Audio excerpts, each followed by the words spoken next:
Alors l'enfouissement est sûrement la solution évidemment pour limiter les impacts d'un cyclone sur les réseaux électriques, mais c'est un travail très important qui nécessite des investissements très conséquents. À La Réunion, on a une situation plutôt meilleure qu'en métropole sur l'enfouissement des réseaux, puisque la majorité des réseaux électriques sont souterrains. 55% des réseaux électriques sont souterrains à La Réunion, ce qui est plutôt une chance. Évidemment, si ce n'était pas le cas, on aurait eu encore plus de conséquences suite à Garance. Mais peut-être qu'on peut encore faire mieux.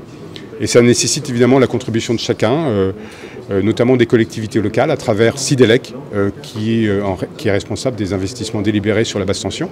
Déjà, beaucoup de travaux sont faits et sont prévus chaque année pour enfouir les réseaux, mais peut-être qu'on pourrait se mettre d'accord collectivement pour en faire encore plus dans les années qui viennent.